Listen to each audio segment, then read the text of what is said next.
So hey guys, welcome to my channel. So basically आज मैं जो है अपनी क्लैट पीजी की प्रिपरेशन कर रही हूँ। तो सबसे पहले मैं टॉट्स कर रही हूँ, जैसे कि मैंने आपको पिछली वीडियो में बताया था।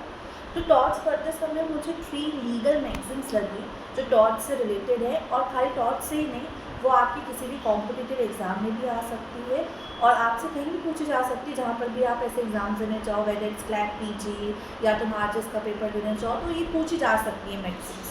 तो वही 3 मैगजीन्स जो है मैं आपसे डिस्कस करने वाली हूँ इस वीडियो में। सो पहली मैगजीन है उबी जस इबी रेमेडियम, जिसका मतलब होता है where there is a right there is a remedy. यानी कि जहाँ पर भी आपका कोई लीगल राइट इन्फ्रिंज हो रहा है या आपका कोई लीगल राइट बन रहा है और वो कोई वायलेट कर रहा है, कोई इन्फ्रिंज कर रहा है, कोई आपसे छीन रहा है, तो आप रेमेडी के लिए कोर्ट में जा सकते हो। जैसा कि मान लो मेरा लीगल राइट है कि मुझे एक पॉल्यूशन फ्री एनवायरनमेंट मिलना चाहिए। सामने वाला इंसान लाउड स्पीकर में बहुत तेज तेज गाने बजा रहा है, इवन रात के 10 बजे के बाद, जिस पे सरकार ने बैन कर दिया। मेरा राइट था कि मुझे राइट टू स्लीप मिलना चाहिए, राइट टू पीसफुल एनवायरनमेंट मिलना चाहिए।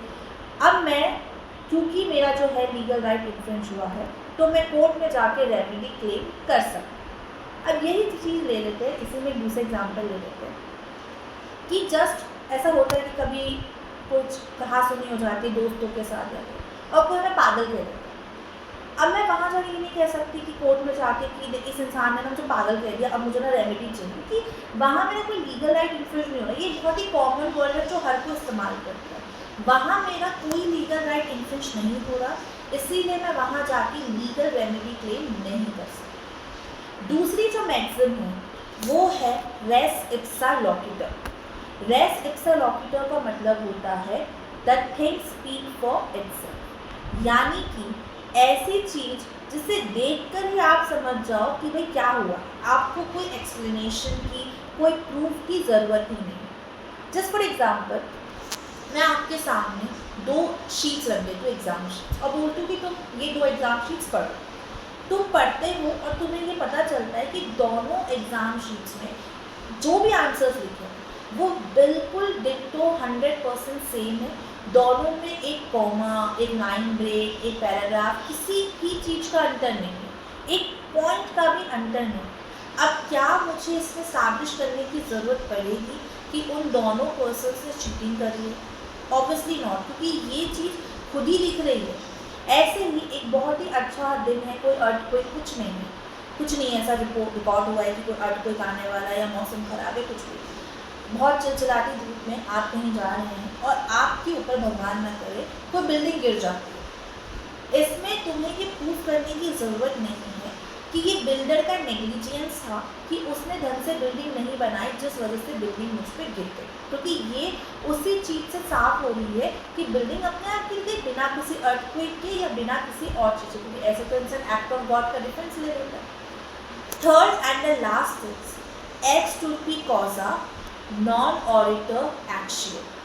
कहने का मतलब है no action can arise from any illegal act. अगर कोई भी इलीगल एक्ट हो रहा है, उससे अगर आपका कोई राइट इन्फ्रिंज हो रहा है, तब आप जाके कोर्ट से एक्शन नहीं कह सकते कि आप इसके अगेंस्ट कोई एक्शन। जैसे कि फॉर एग्जाम्पल, मैं एक शिप में जा रही हूँ। अब शिप का इंश्योरेंस होता है, या फिर शिप का कोई बहुत महंगा पार्ट है, कोई बहुत महंगा इंजन है, मानो मैंने उसका इंश्योरेंस करवा रखा है, या जो सामान मैं लेके जा रहा हूँ किसी भी चीज़ का मैंने इंश्योरेंस करवा रखा है। तो बेसिकली मैंने शिप का इंश्योरेंस करवा रखा है। मैं जा रही थी, मैं अपनी शिप में कुछ ड्रग्स को स्मगल कर रही थी, तो वो एक इलीगल एक्टिविटी हुई, स्मगलिंग करना इलीगल हो गया। मेरी शिप किसी पत्थर से या किसी ग्लेशियर से टकरा जाती है और डूब जाती है, या उसका कोई बहुत महंगा वाला जो पार्ट था वो डैमेज हो जाता है। लॉ ऑफ इंश्योरेंस जो है वो कहता है कि अगर आप कोई इलीगल मेरीन एक्टिविटी कर रहे हो तो आपको इंश्योरेंस नहीं मिलेगा। इंश्योरेंस कंपनी ने सब कुछ तहकीकात करी और उनको पता चल गया कि मैं तो स्मगलिंग कर रही थी। उन्होंने मुझे इंश्योरेंस देने से मना कर दिया। अब मैं जाके कोर्ट में ये नहीं कह सकती कि मेरा लीगल राइट इन्फ्रिंज हुआ है, भाई मुझे इंश्योरेंस मिलना चाहिए, हमारा कॉन्ट्रैक्ट था, उन्होंने ब्रीच ऑफ कॉन्ट्रैक्ट किया। नहीं, क्योंकि इलीगल एक्शन से कभी भी कोई भी लॉफुल एक्शन अराइज नहीं हो सकता। तो these 3 are the most important medicine, जिसको मैंने आपको समझा दिया है। So stay tuned with me for such beautiful and more knowledgeable information. Bye.